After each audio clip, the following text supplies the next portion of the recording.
Good morning, children. Today we are going to discuss a interesting topic, Chapter 2, The Little Soldier. ఈ chapter నుంచి మనకి 2 important questions వస్తాయి. So జాగ్రత్తగా వినండి. Uncle, who is the retired major in the army? Next topic, Bunty's birthday. His birthday is on April 1st. Circular. పిల్లలు, ఈ month 26న మన స్కూల్లో ఫ్యాన్సీ డ్రెస్ కాంపిటీషన్ జరుగుతుంది. దానికి సెలెక్షన్స్ జరుగుతున్నాయి. మీలో ఎవరు ఇంట్రెస్ట్ ఉన్నారో పేర్లు ఇస్తే నేను ఫైనల్ గా ముగ్గురిని సెలెక్ట్ చేస్తా. ఓకే? ఎవరికి ఇంట్రెస్ట్ లేదా మన స్కూల్ ని రిప్రజెంట్ చేస్తూ పర్ఫార్మెన్స్ ఇవ్వాలని? అయినా మీ అంత వరస్ట్ క్లాస్ ని నేను ఎక్కడా చూడలేదు. ఒక పర్ఫార్మెన్స్ ఇవ్వరు, ఒక అటెండెన్స్ ఉండదు. పట్టు బాబు, మా క్లాస్ లో ఎవరికి ఇంట్రెస్ట్ లేదంట. గుడ్ మోనిత, ఇంతకేం ఫ్యాన్సీ డ్రెస్ వేసుకుందాం అనుకుంటున్నావు? Formal dress madam. సూపర్ నాన్న, బాగా పర్ఫార్మ్ చేయాలి. Okay, super. ఇంకెవరికి ఇంట్రెస్ట్ లేదా? మేడం. గుడ్ నాన్న, ఇంతకే ఫ్యాన్సీ డ్రెస్ వేద్దాం అనుకుంటున్నావు? Beggar dress ma'am.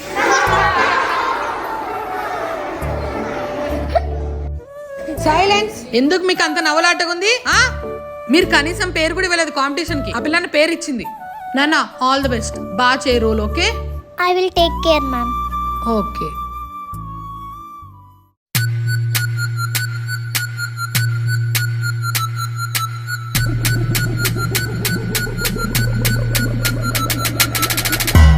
అమ్మా సుష్మా, కాఫీ ఇస్తావా? ఇప్పటికీ 20 ఏళ్ళు అయింది నువ్వు కాఫీ అడగబట్టి. నేను ఇవ్వను, అది జరగదు. పని మనిషి తెస్తుందిలే.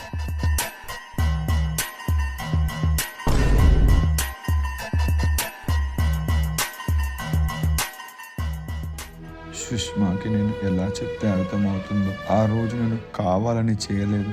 నా ఊపిరి ఆగేలోగా ఈ విషయం తనకి తెలియాలి. దేవుడా, నాన్న చిన్నప్పుడు నన్ను అలా వదిలి వెళ్లకుండా ఉండాల్సింది. కానీ నాన్నను నేను ఎంత మిస్ అయ్యానో నాన్నకు తెలియాలి. అంతవరకు నేను నాన్నకి దూరంగానే ఉంటా. హాయ్ మా, నేను వచ్చేసా. ఈరోజు స్కూల్లో ఏమేం జరిగింది? లంచ్ బాక్స్ కంప్లీట్ చేసావా? బానే జరిగిందిలే. అమ్మ, నీకు ఒక విషయం చెప్పాలి. ఏంటి? మమ్మీ, నెక్స్ట్ వీక్ మా స్కూల్లో ఫ్యాన్సీ డ్రెస్ కాంపిటీషన్ జరుగుతుందంట. అందులో పార్టిసిపేట్ చేయడానికి నా నేమ్ ఇచ్చా. ఓ అవునా? అయితే నువ్వు ఏంజిల్ డ్రెస్ అయ్యి, ఓకేనా? అమ్మ, ఏంజల్ డ్రెస్ కాదు, బెగ్గర్ డ్రెస్ వేద్దాం అనుకుంటున్నా. బెగ్గర్ డ్రెస్సా? అయినా బెగ్గర్ డ్రెస్ వేస్తే మన ఫ్యామిలీ స్టేటస్ ఏం కావాలి?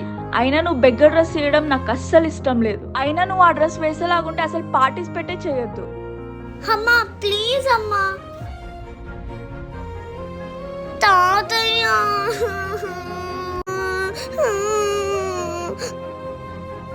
ఏమైందమ్మా? ఎందుకు ఏడుస్తున్నావు? ఏమైందంటే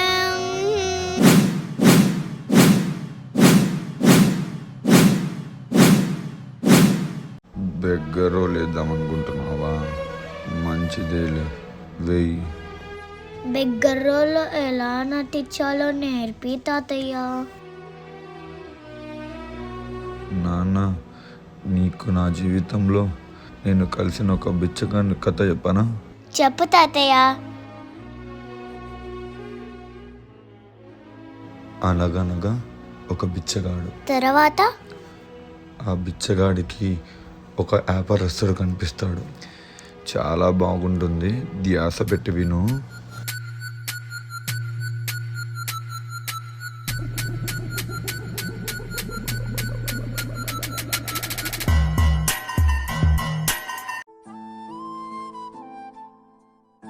అయ్యా, ధర్మం చేయండి అయ్యా. అన్నా, దండాలన్నా. అన్నా, మీరన్నా. అయ్యా, అయ్యా,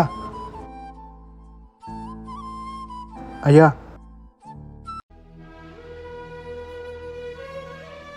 ధర్మం కావాలా? ఒకసారి లేచి నిలబడిస్తా. అవిటి వాడినయ్యా, నేను ఎలా నిలబడతాను? నువ్వు నిలబడగలవని నాకు తెలుసు. నటించింది చాలు. ఒకసారి లేచి నిలబడు.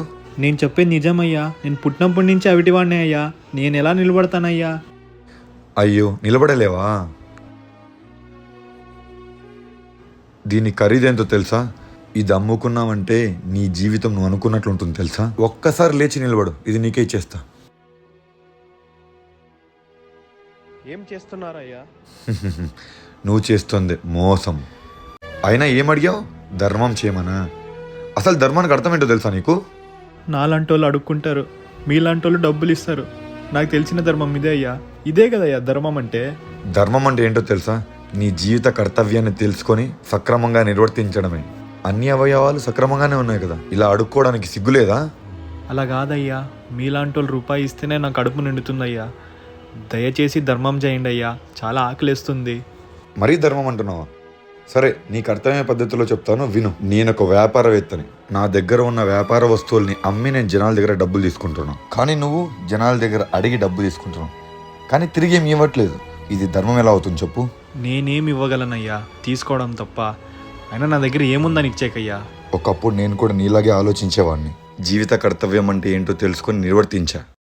మనసుంటే మార్గం ఉంటుంది. వెళ్ళొస్తాను. అయినా ధర్మం అడిగావు కదా, నువ్వు ఏదో ఒకటి ఇవ్వగలిగే రోజు నేను నీకు డబ్బులు ఇస్తా. అదే కదా ధర్మం అంటే. అయ్యా, నేను ఒకటివన్నీ కాదు, నేను ఎలా కనుక్కున్నారయ్యా? నువ్వు ట్రైన్ ఎక్కడానికి పరిగెత్తుకుంటూ రావడం నా కళ్ళారా చూశాను. ఇలా మోసం చేయడానికి సిగ్గనిపించట్లేదా? నన్ను క్షమించండి అయ్యా, నేను చేసినది తప్పే. కానీ ఇదంతా చేస్తుండేది నా కూతురు కోసం. నీ కూతురుందా? అవునయ్యా, నేను బతుకున్నానంటే నా బిడ్డ కోసమే అయ్యా. నాన్న నాన్న చాలా ఆకలి అవుతుంది నాన్న. ఈరోజు ఏదో ఒకటి తిందాంలే నాన్న. ఆకలేస్తుందా?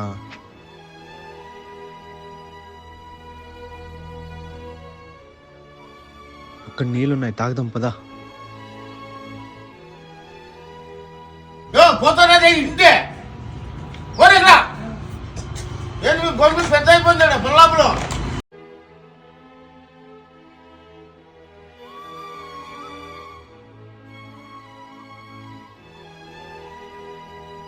ఎందుకు నాన్న నన్ను ఇక్కడ తీసుకొని వచ్చావు? నాకు ఇక్కడ అన్నం పెడతారా? ఇక్కడ నీకు అన్నం పెడతారు. నాతో పాటు ఉన్నావంటే 2 రోజులకు ఒకసారి అన్నం తింటావు. అది ఇక్కడ ఉంటే 3 పూట్ల అన్నం తింటావు. సరేనా? ఇక్కడే ఉండు. నువ్వు కూడా తినలేదు కదా, నువ్వు కూడా రా నాన్న. ఇక్కడ మీలాంటి పిల్లలకు మాత్రమే నాన్న. నేను అక్కడెక్కడనే తింటా. సరేనా? 2 రోజులు ఉండు, నేను మళ్ళీ వచ్చి నేను పిలుచుకెళ్తా. సరేనా?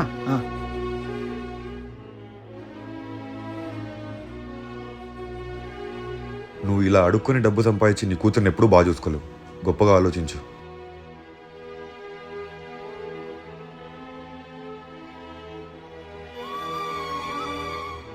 గొప్పగా ఆలోచించమన్నాడు. నేనేం పని చేయగలనబ్బా?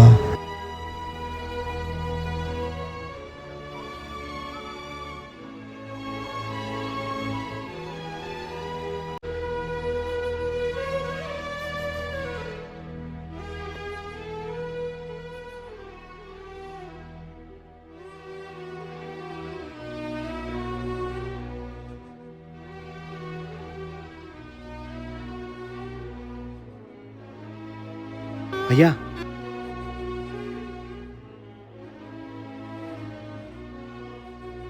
అన్నా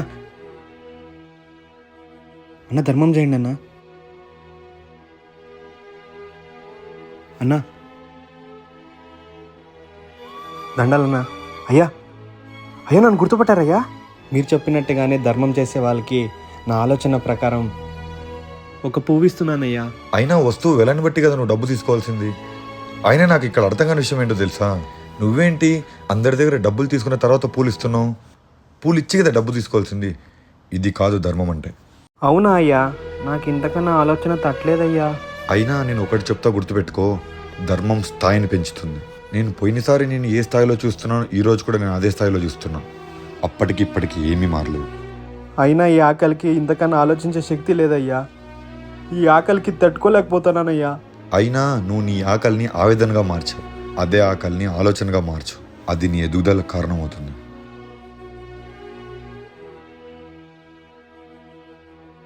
ఇది నీ ఈ ఆలోచన కోసం. ఆలోచన మార్చుకో.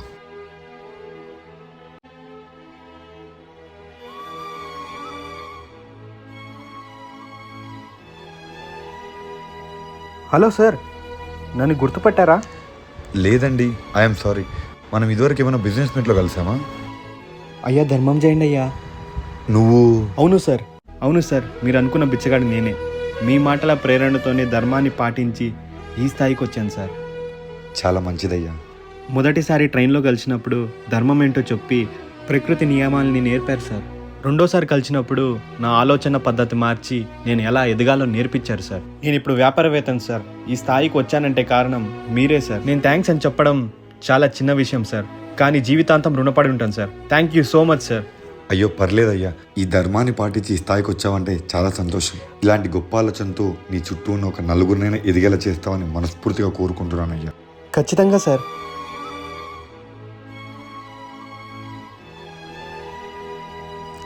సరే నేను వెళ్ళొస్తాను.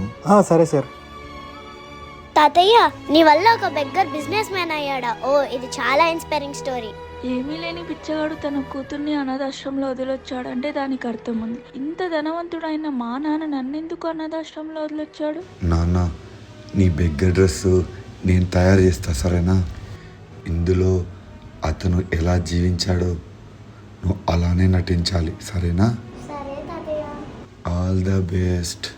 థ్యాంక్స్ తాతయ్య.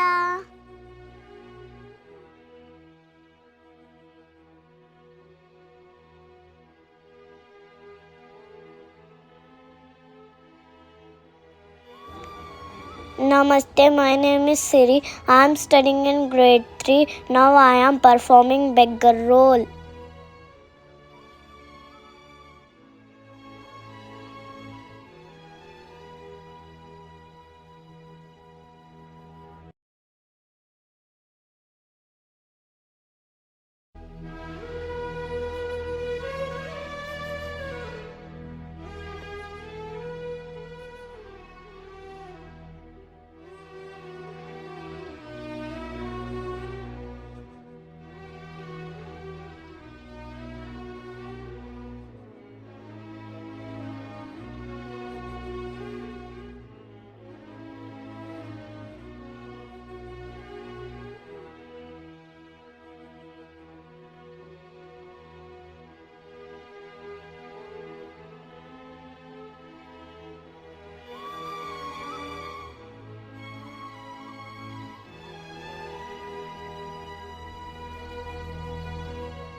నా చివరి శ్వాస తీసుకునేలోగా నా కూతురుతో ఒక కాఫీ అయినా చేయించుకొని తాగాలి దేవుడు.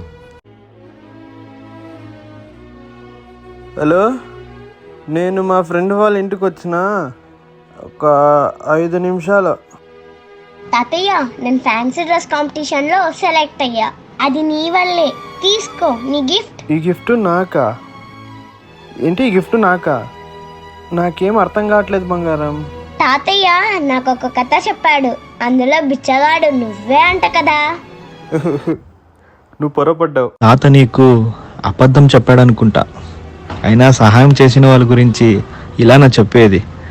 నేనైతే బిచ్చగాడిని కాదు. మా నాన్న మీకు ఎంత మర్యాద ఇస్తారో మీకు తెలీదా? అయినా మీరు ఇలా మాట్లాడడం ఏం బాలేదు అంకుల్. మీరు నమ్మినా నమ్మకపోయినా ఇదే అమ్మ నిజం. కావాలంటే మీ నాన్నని అడగండి. నాన్న, తాతయ్య, నాన్న. తాతయ్య. నీకు 25 ఏళ్ళు పట్టిందమ్మా నన్ను నాన్న అని పిలవడానికి.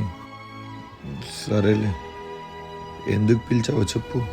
నాన్న, నా మీద ఒట్టేసి చెప్పు, నువ్వు చెప్పిన కథలో నువ్వు బిచ్చగాడా లేదా బిజినెస్ మ్యానా? నేను చెప్పిన కథ నిజమే. అందులో నేను వ్యాపారస్తుని కాదు. నేను ఒక బిచ్చగాన్ని తెలుసా?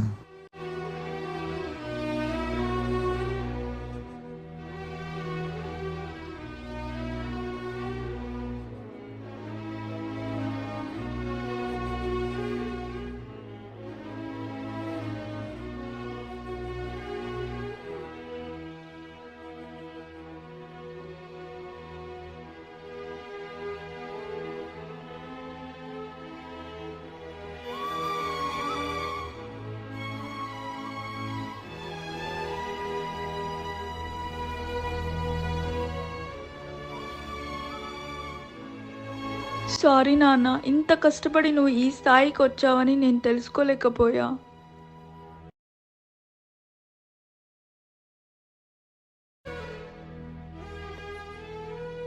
నువ్వు లేకుండా ఒక్క నిమిషం కూడా ఉండలేను. అలాంటిది నా కళ్ళ ముందు నువ్వు లేకున్నా నీకు కడుపు నిండా భోజనం పెడతారని నిన్ను అనాథాశ్రమంలో వదిలొచ్చాను. 4 డబ్బులు సంపాదించి నిన్ను ఏ కష్టం లేకుండా చూసుకోగలను అన్న మరుక్షణమే నిన్ను తీసుకొని వచ్చాను. నిన్ను చాలా మిస్ అయ్యానురా. ఏదైనా తప్పు చేసింటే నన్ను క్షమించు. నాన్న, ఎన్ని రోజులుగా నీ ప్రేమ నేను చాలా మిస్ అయ్యాను. నాన్న ఏడ్చొద్దు నాన్న.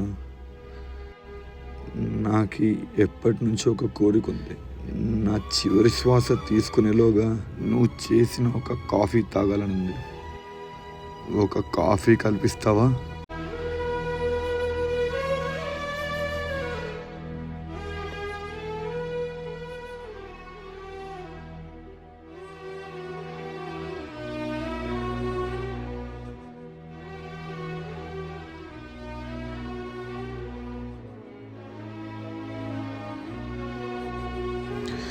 కాఫీ చాలా బాగుంది నాన్న.